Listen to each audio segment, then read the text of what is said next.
One day, while enjoying a swim in the city pool, I unexpectedly ran into Miss Harris, my mother-in-law.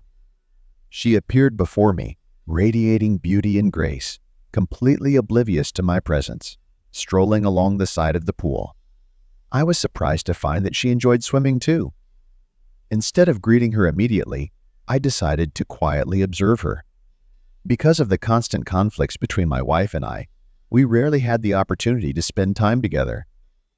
After giving birth, my wife struggled with being overweight, which took a toll on her self-esteem. Her mother scolded her and insisted that she take exercise classes to lose the extra pounds.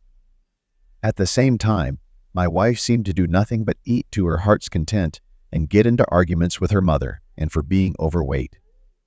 She envied her mother's ability to keep herself in good physical shape. Mrs. Harris, though only 45 years old, looked much younger, perhaps no older than 40. The limitations of my mother-in-law and me socializing became apparent when I ran into her at the pool. It became obvious why my wife was preventing us from socializing, as her mother was superior in every way. However, she did not want me to make such comparisons, especially in favor of her mother-in-law. My mother-in-law strolled gracefully by the water's edge, completely oblivious to my presence. She is behaving in a funky manner, fully aware of the admiring gazes of the men around her, including me. I couldn't help but observe her.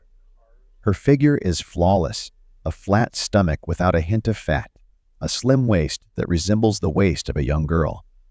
Her legs are slender, her thighs firm, with no signs of flabbiness. Her skin is flawless and her legs are well groomed. I always pay attention to a woman's feet. Smooth heels and pedicures are a must for me.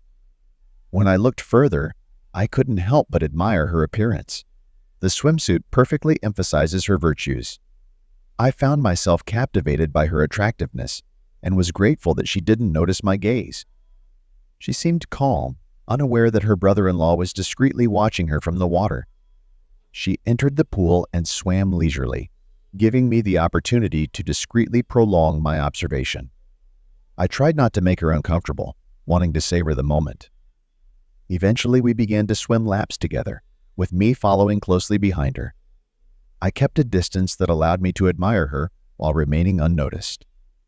After 20 minutes, I decided to greet her.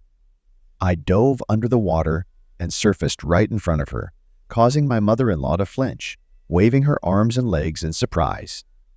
Recognizing me, she smiled warmly.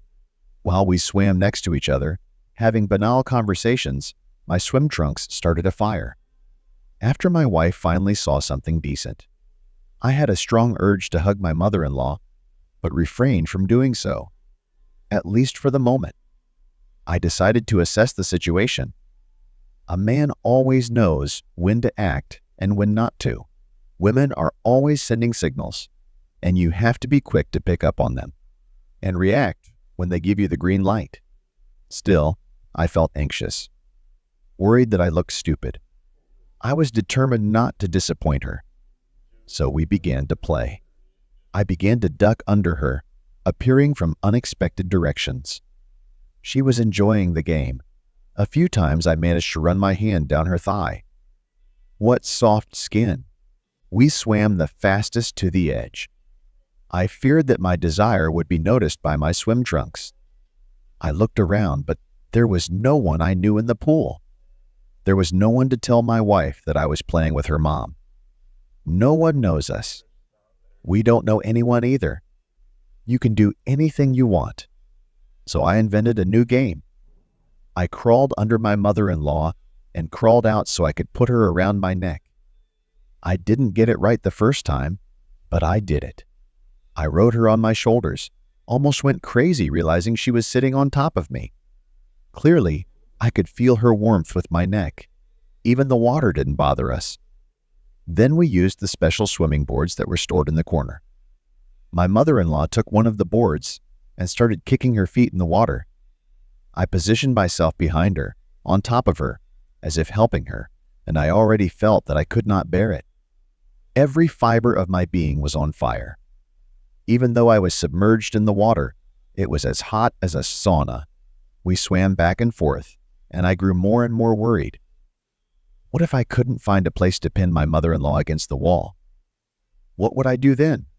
I couldn't follow her into the locker room or the women's shower room. I would definitely be kicked out of there. It would even cause a commotion among the women.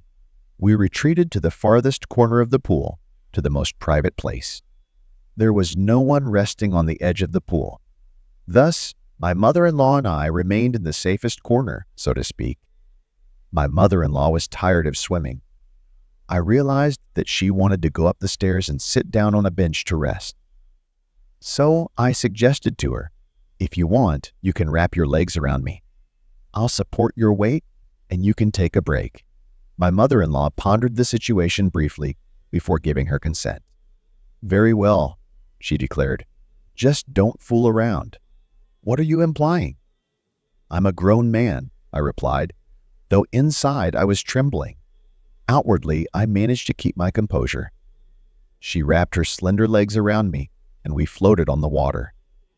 She began to arch her back, creating ripples with her hands. I felt my sanity slipping away. As she arched her back, I found myself unable to resist. The situation was unfolding almost spontaneously, beyond my control. It was a tense moment. My mother-in-law shrieked, her eyes widening with embarrassment. She couldn't understand what had just happened. She shouldn't have teased me to begin with, though. It was her own fault, pretending to be a good mermaid.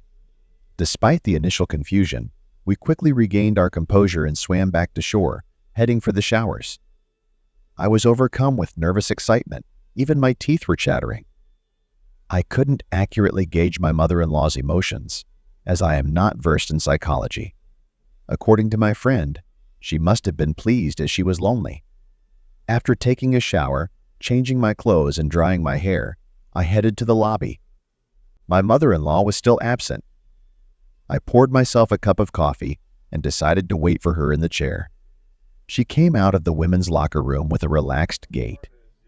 Her face radiated joy, devoid of any embarrassment. I genuinely admired her. She looked so graceful and beautiful. We got to talking, and I ordered her a coffee. We sat together for a while and then said goodbye. When I got home, I was greeted by my indifferent wife. She opened the door and asked how my swim in the pool went. I told her it went well. "I met your mom." My wife's eyes widened in surprise. "Does she come to the pool often?" she asked. "Yes," I confirmed. My wife pressed her lips together as if sensing a rebuke, but I refrained from scolding her. Let her do what she wanted. I told her about my interactions with her mother to dispel any doubts I might have had. I had no secrets to keep. Throughout the day, my wife remained silent and disgruntled. I paid no attention to her silence. Eventually, she timidly asked me how it went. "Did you find her attractive in her swimsuit?" I pretended not to understand her question. "What do you mean?" I asked. "Did you admire her physique?" She continued to insist. I mumbled that I hadn't paid much attention to it. "Was that so?" my wife asked. "Naturally," I replied. "I'm not interested in looking at your mother. I go to the pool to swim, not to look at women." I pretended to be offended. If only she knew the truth about my time there. My mother-in-law didn't inform my wife about seeing me at the pool. I should have been worried. Planning to swim again next weekend, I anticipate my mother-in-law's presence and hope to join her in the pool. As I drifted off to sleep, thoughts of swimming, racing, and relaxing on the boards filled my mind. Next to me, my wife was restlessly tossing and turning and sighing, hinting at her expectations of our marital duties. However, I decided to put it off for another night.